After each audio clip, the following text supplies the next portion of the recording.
Hey there, Sharon Horne-Ellstrom here. It's actually a national holiday here in the United States. Today we're celebrating Juneteenth, which President Biden made a national holiday late last year. And since it landed, it's June 19th, but since it landed on a Sunday this year, like many of our holidays in the United States, we actually are honoring it and celebrating it on Monday, on today, the 20th. So today our topic is relationship responsibility. This is day 171 of our BU 365-day challenge. We're doing one thing every day that improves us in some way so that we can always be becoming a better and the best version of ourselves. We all want to be the best version of ourselves, right? We want to show up in our life and do the best we can. At least the vast majority of us do. So how do we do that? I say we do it one day at a time, one little thing a day. And that's what this challenge is all about.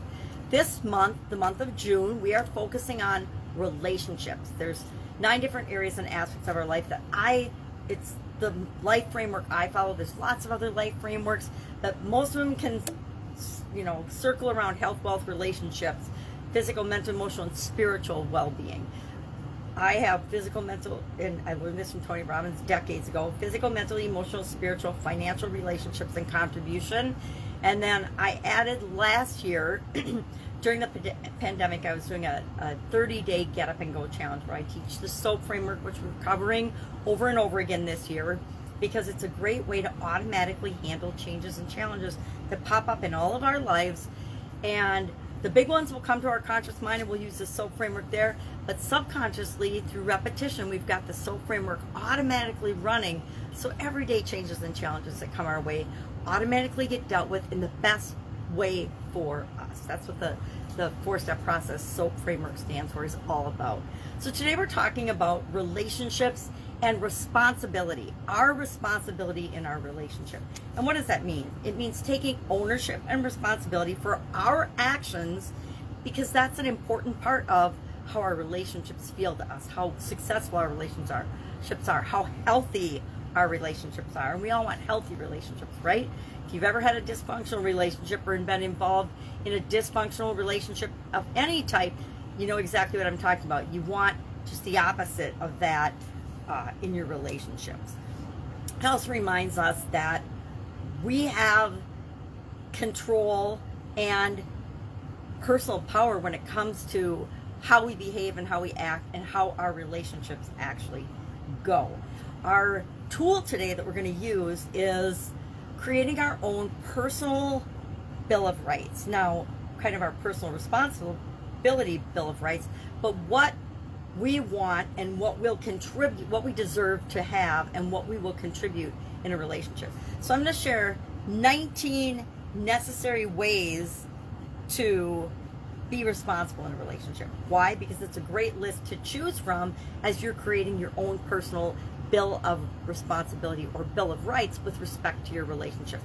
And you can apply this to all your relationships in general, and that's what I'm going to do in terms of how I want them to be. I picked 7, and even though I'm going to share 19, I'm personally going to only come up with 7, because I know that if I have more than 7 things, I'm going to have a hard time remembering. That's just what works for me.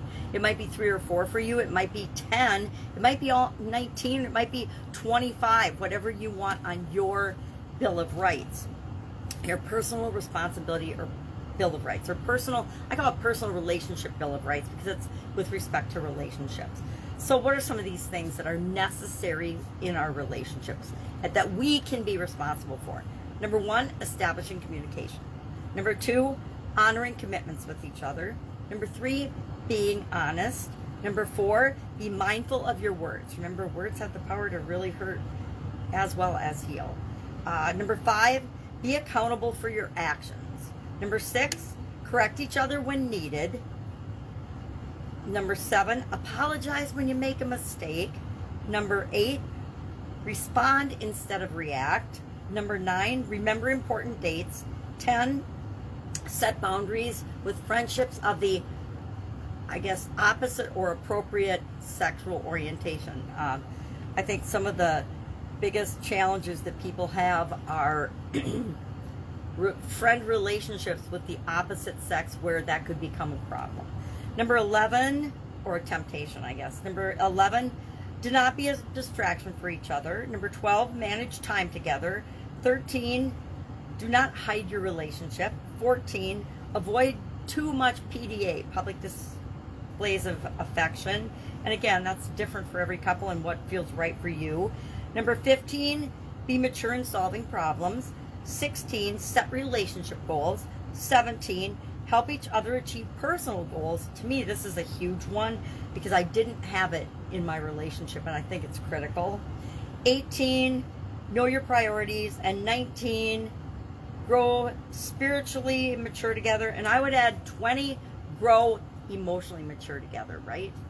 And I think that when it says about problem solving, be mature in solving problems, I think that it's good to solve problems together as well. But we all need to. So today we're just going to create. Sorry about that. Today we're just going to create as an action item. We're going to think about these things and other things that are important to us, and create our own personal relationship bill of rights. What and with rights come responsibilities, right? With freedom comes responsibility. So if we're saying this is something that we need to have in our relationship, guess what? That's something we need to give in that relationship as well. So if communication and establishing communication and having certain types of communication is critical to us, not only do we expect to receive that, but it's our responsibility to give that as well. You know, we give what we want to receive. So any questions about this, hit me up. I've never done a personal relationship bill of rights, so I'm kind of excited to do this exercise right along with you. Share one or two things that you put in your bill of rights or that you learned by doing this exercise or that you're excited about in the comments below. I'll do the same. Have an awesome day. Questions asked. Otherwise, I'll be with you tomorrow. Have a great day.